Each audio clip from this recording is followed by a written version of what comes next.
Nomination 15 सामने 15 तारीख को 3 दशक तक अगर कोई प्रत्याशी रहा है और वह मुकदमा से अछूता रहे, ऐसा हो नहीं सकता है। मैंने शुरू में भी कहा, मैंने माओवादियों से संघर्ष किया, मैंने उस इलाके में नीमा चांदपुरा थाना क्षेत्र के अपराधियों से संघर्ष किया और आपको आश्चर्य होगा कि यह संघर्ष मेरा गांधीवादी तरीके से व अहिंसक संघर्ष था, कभी मैंने हथियार नहीं। इसके साथ साथ हमारे जिला संगठन के जितने लोग बैठे हैं, सर्वप्रथम हमारे बेगूसराय विधानसभा के सम्मानित प्रत्याशी सुरेंद्र साहनी जी, उनके बगल में गालिब साहिन जी बैठे हुए हैं, हमारे मजबूत साथी हैं। उनके बगल में अजय बाबू बैठे हुए हैं। उनके बगल में हमारे कोर कमेटी के सदस्य माननीय रामनंदन पासवान जी बैठे हैं। उनके बगल में हमारे तिरुवन बाबू, जो कि बड़े मजबूत साथी हैं और जिला अभियान के अध्यक्ष हैं। हमारे बगल दाहिने तरफ पाठक जी बैठे हुए हैं। ये प्रत्याशियों के लिस्ट में भी थे, ये संभावित प्रत्याशी भी थे। ये बैठे हुए यहाँ पे, ये हमारी एकजुटता और जनसुराज की जो भावना है उसको प्रदर्शित करने के लिए महिला से भी साथ में तिरुवन बाबू भी हमारे भावी प्रत्याशी रहे थे। इसके साथ हमारी महिला नेत्री भारती जी बैठी हुई हैं और कमल देवी जी बैठी हुई हैं, हमारे मोनाजी जी बैठे हुए हैं। मैं अब इस प्रेस कॉन्फ्रेंस की आगाज मैं माइक हमारे सम्मानित प्रत्याशी सुरेंद्र बाबू को। पहले मैं जिला संगठन के अजीत गौतम जी और हमारे तमाम वरिष्ठ साथी और यहाँ पर उपस्थित मीडिया के तमाम बंधु और जनसुराज, इसके लिए मैं आप लोगों को धन्यवाद देना चाहता हूँ। अब मेरा आग्रह होगा कि मैं प्रत्याशी हूँ, किन किन मुद्दों को लेकर अपने बारे में बोल दीजिए। मैं सुरेंद्र कुमार साहनी, और आप लोगों को जानकारी होगी कि बेगूसराय 146 विधानसभा से मैं प्रत्याशी हूँ और मैं आप लोगों से यह अपेक्षा करूंगा, क्योंकि प्रजातंत्र के तीसरे स्तंभ आप हैं, चौथे स्तंभ आप हैं, तो आप लोगों से अपेक्षा होगी कि बेगूसराय सदर का सीट, जो कि बिहार का हॉट सीट माना जाता है, उसका मैं प्रत्याशी हूँ। तो मेरा अनुरोध होगा कि पॉजिटिव वे में हमारा सहयोग करेंगे और आप जो भी प्रश्न पूछेंगे संगठन से संबंधित या मेरा व्यक्तिगत हमसे संबंधित कोई व्यक्तिगत प्रश्न भी पूछना चाहेंगे तो मैं प्रयास करूंगा कि आपके सारे प्रश्नों का जवाब दूँ। अपना थोड़ा परिचय दीजिए। हो गया परिचय दे दीजिए। क्या पढ़ा है, क्या प्रश्न पूछेंगे तो मैं आपके प्रश्नों का जवाब दूंगा। लेकिन मैं बता दूं कि मैंने मिथिला यूनिवर्सिटी से 2084 में फिलॉसफी से पीजी किया और यूनिवर्सिटी में 5वां रैंक प्राप्त करके मैं एक बेगूसराय जिला अंतर्गत ही एक डिग्री एफिलेटेड कॉलेज है जो आज भी है, वहाँ 3 वर्ष तक मैंने एज ए प्रोफेसर काम किया। बाद में जो हमारे पुराने साथी उनको पता होगा कि नीमा चांदपुरा थाना क्षेत्र जहाँ का मैं निवासी हूँ, उस थाना क्षेत्र में माओवादियों का, अपराधियों का जिस रूप में बोलबाला था और हमको लगा कि समाज में अगर इतनी अशांति हो, क्राइम का रेट काफ़ी बढ़ा हुआ था और वह क्षेत्र खास करके मेरा गांव तो बिल्कुल कास्ट वार हमेशा चलता रहता था अगले बनाम पिछड़ों के बीच में।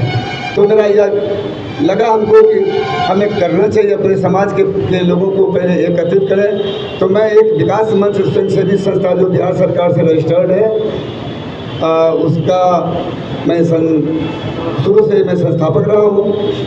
अब मैं अपने पॉलिटिकल करियर के बारे में बताना चाहता हूँ। 91 में लगातार 2 टर्म में टैक्स का अध्यक्ष रहा, भारी बहुमत से मैं चुनाव जीता। फिर जब पंचायती राज की शुरुआत हुई तो मैं 2001 में मुखिया बना, फिर 2006 में लोगों ने कहा कि नहीं, आपका 5 साल का कार्यकाल अच्छा रहा, तो हम नहीं चाहेंगे महिला सीट होने के बाद कि हम आपको छोड़ दें। तो मेरी धर्मपत्नी को, श्रीमती निर्मला देवी को लोगों ने मुखिया का प्रत्याशी बनाया और वो लगातार 3 बार यानी 2006 से लेकर 21 तक मुखिया रही। और 2006 में जब पहली बार वो चुनाव जीती तो उस समय मैं पंचायत समिति का चुनाव भी जीता। विधानसभा मैं बता रहा हूँ, विधानसभा ये जीता मैं, और मैं विधानसभा का चुनाव भी लड़ा हूँ। उस समय मैं मुखिया था, तो मेरे मन में इच्छा थी कि आखिर विधानसभा का चुनाव कैसे लड़ा जाता। मेरे पास संसाधन का बिल्कुल अभाव था, और आपको आश्चर्य होगा कि मेरे पास बहुत अधिक संसाधन उस समय थे नहीं, और मैं साइकिल से रोड शो किया करता था।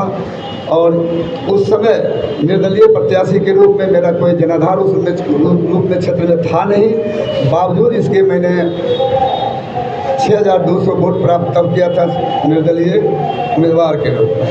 फिर 2015 में, यद्यपि उस समय लहर थी एनडीए की, 2015 में तो भारी लहर थी, फिर भी मैंने सोचा कि एक बार फिर उम्मीदवार बनूं, और कई साथियों की सलाह पर मैंने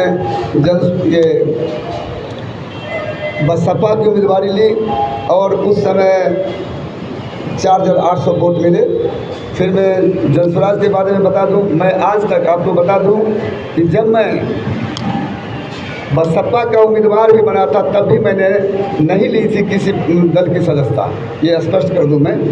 तो आज मेरी उम्र 65 वर्ष की है, और आज तक मैं किसी भी पॉलिटिकल पार्टी का सदस्य नहीं रहा, और ना ही मेरी मंशा थी कि किसी पॉलिटिकल पार्टी का में जाऊँ। तो जब मैंने पसंद, चूँकि मेरा यह मानना था कि जो विभिन्न दलों में जिस प्रकार का उठा पटक या जिस तरह से बार्गेनिंग किया जाता है वो मेरे स्वभाव में था नहीं, और मैं यह नहीं कर पाया। फिर जब प्रशांत किशोर जी की पदयात्रा शुरू हुई तो मुझे लगा उनका जो विजन है बिहार के बारे में, तब मुझको लगा कि नहीं, हमें भी जनस्वराज में जाना चाहिए, और मैं जनस्वराज की सदस्यता लिया। फिर आज तक प्रशांत किशोर जी ने जितने भी पद उनके द्वारा मुझे दिया गया, कभी मैंने उनसे मांगा नहीं कि हम इस लायक हैं, हमको यह पद मिले वह पद मिले। तो पहली दफ़ा उन्होंने जो दल का संविधान बना उसके हम मेंबर हैं, चूँकि वह तो अस्थायी चीज़ होती है, तो मैं उसका मेंबर हूँ पार्टी के संविधान समिति का। हमारे भाई ये गालिब साहिब जी भी मेरे साथ मेंबर थे। फिर जितने भी प्रखंड हैं, एक सामो को छोड़ दिया जाए तो जितने भी प्रखंड हैं बेगूसराय जिला अंतर्गत, सारे प्रखंड में, नगर निगम क्षेत्र में, नगर परिषद क्षेत्र में भी मैं संविधान समिति सदस्य के रूप में मैंने अपनी भूमिका निभाई। फिर बाद में जानकारी मिली, DSM लोग का एक ग्रुप है, उसके माध्यम से जानकारी मिली कि स्टेट कोर कमेटी के सदस्य के रूप में प्रशांत जी ने जब 100 पहले 25 था, बाद में उसको 151 किया गया, उसमें मैं स्टेट कोर कमेटी का मेंबर बना। फिर मैं स्टेट कोर कमेटी की एक भी बैठक ऐसी नहीं थी जिसमें मैं अनुपस्थित रहा। हमारे प्रणेता को लगा होगा इस आदमी से काम लिया जा सकता है। पुनः उन्होंने खगड़िया में मुझे जिला प्रभारी के रूप में नियुक्त किया, और मैं जानकारी आप साथियों को देना चाहता हूं कि खगड़िया जिला जो कि बिल्कुल ही कमज़ोर स्थिति में थी, मैं सुदूर गांव में, मुझे पता नहीं था कि इस रूप में ग्रामीण इलाकों में भी जनस्वराज की इस रूप में लोगों की संख्या है। और मैं लगभग 1.5 महीने तक जिला प्रभारी के रूप में खगड़िया रहा। पुनः पार्टी ने यह समझा कि नहीं, जो प्रत्याशी, संभावित प्रत्याशी, सारे प्रत्याशी तो संभावित ही थे, तब सारे प्रत्याशियों के साथ, संभावित प्रत्याशियों के साथ मैंने भी अपनी उम्मीदवारी दी, और पार्टी ने इसलिए मुझे वहाँ से हटाया ताकि पार्टी के मन में ये रहा होगा कि इनको हम उम्मीदवार बनाएंगे, और उस दायित्व से पार्टी ने मुझे मुक्त किया कि नहीं, जिला प्रभारी के रूप में आप काम नहीं करके आपका जो विधानसभा क्षेत्र में आपका विधानसभा क्षेत्र है, उसमें आपको काम करना चाहिए। और मैं लगातार यूँ तो 3 वर्षों से लगातार मैं पार्टी में मजबूती से काम कर रहा हूँ और मेरा यह मानना था कि अगर आप मजबूती से किसी भी संगठन के लिए काम करते हैं तो निर्णय होता है, जो हमारे शीर्ष नेतृत्व होते हैं उनका निर्णय होता है कि दायित्व वो स्वयं देते हैं। इतना दायित्व मुझे मिला और एक समय ऐसा था कि पूरे जिला में प्रखंड कार्यकर्ता सम्मेलन किया जाना था, तो उसमें भी आनंद सिंह सर और मैं पूरे विधानसभा के अंतर्गत सारे पूरे जिला अंतर्गत सारे प्रखंडों का पर्यवेक्षक था मैं और आनंद सिंह जी। फिर जब इस रूप में मैंने काम किया तो एक दल का बना MSME, जिसमें माइनॉरिटी के और इसके बाद अनुसूचित जाति के, EBC के और महिला के संयोजक बनाए गए। तो मैं अपने विधानसभा अंतर्गत अति पिछड़ा का संयोजक बना। और इस तरह हाल के दिनों में जब अनुमंडल स्तरीय सम्मेलन पूरे जिला अंतर्गत हो रहा था तो उसमें भी पार्टी ने मुझे दायित्व दिया और मैं 3 विधानसभा क्षेत्र में पार्टी की ओर से पर्यवेक्षक नियुक्त किया गया। यही मेरा शॉर्ट में लगभग मेरा परिचय हुआ और अभी मैं बेगूसराय विधानसभा का प्रत्याशी घोषित पार्टी के द्वारा हुआ हूँ। बस यही मेरा संक्षिप्त परिचय है। धन्यवाद। सर, जिला अध्यक्ष ने दिख रहे हैं आपकी? हाँ, जिला अध्यक्ष से हमारी बात हुई है और वो हमारी बात तो पहले हुई थी इधर हाल में, कल भी और आज भी बात करने का प्रयास किया गया। तो वेस्ट बंगाल में किसी अर्जेंट काम से गए हैं। चुनाव समिति के बैठक में पटना में है आज, और आज चुनाव समिति की बैठक चल रही है पटना में। अच्छा, ठीक। ये भी होना था लेकिन उनको भेजा गया, मैं यहाँ के बाद जाऊँगा। ठीक है, यह जानकारी मेरी नहीं थी तो मैं बता दूँ। धन्यवाद। बेगूसराय विधानसभा में बहुत संभावित प्रत्याशी तो उसमें बहुत कम मतलब के बराबर इंतजार करते रहिएगा। क्या एकजुटता नहीं है क्या? हम सारे के सारे प्रतिनिधि प्रत्याशी जो जिन्होंने अपनी उम्मीदवारी के लिए विधानसभा में चुनाव में उम्मीदवारी के लिए आवेदन दिया था, सारे प्रत्याशियों में एकजुटता है। और हमारे आप देख सकते हैं कि हमारे त्रिभुवन जी भी प्रत्याशी हैं, हमारे प्रमोद पाठक जी भी प्रत्याशी हैं और हमारे संजय गौतम जी भी प्रत्याशी हैं। मेरी उनसे बात हुई है, वो हो सकता थोड़ा विलम्ब से आवे, लेकिन अन्य साथियों का मेरा भरपूर सहयोग है। अगर कोई लोग नहीं आए हैं तो हो सकता है उनका कोई व्यक्तिगत कार्य रहा होगा। नॉमिनेशन कब कर रहे हैं? नॉमिनेशन 15 तारीख को कर रहे हैं। 15 तारीख जी। कहाँ से आपका नॉमिनेशन? ये तो हम लोग अपने संगठन के साथियों से बैठकर ये निर्णय लेंगे कि क्या करना है और किस रूप में नॉमिनेशन करना। ये मैं अब व्यक्ति नहीं हूँ बल्कि एक संगठन से जुड़ा हुआ प्रत्याशी हूँ। तो संगठन का जो निर्णय होगा इस संदर्भ में फिर मैं आपको इस बात की जानकारी दे दूँगा। सोशल मीडिया के माध्यम से सर आपके आरोप लग रहे हैं कि आपके ऊपर पूर्व में बहुत सारे केस मैं स्पष्ट कर दूं कि 3 दशक तक अगर कोई प्रत्याशी रहा है और वह मुकदमा से अछूता रहे, ऐसा हो नहीं सकता है। मैंने शुरू में भी कहा, मैंने माओवादियों से संघर्ष किया।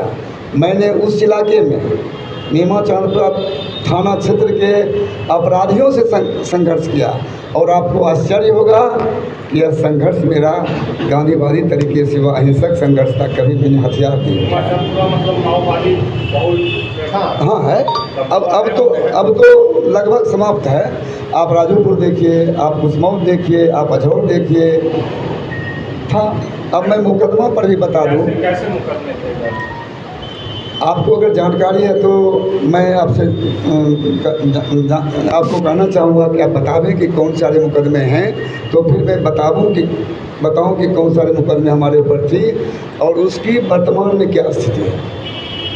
पूर्व में आपके ऊपर दर्ज थे कौन से? मैं यही पूछ रहा हूँ कि सोशल मीडिया के माध्यम से आरोप है कि दर्ज, इसकी जानकारी जी मैं बता दूँ। हमें लगता था कि हमारे मीडिया के साथी क्लास लेंगे तो हम भी पूरी तैयारी में आए थे। सबसे पहले मैं बता दूं कांड संख्या 4/93। जी, तो ये था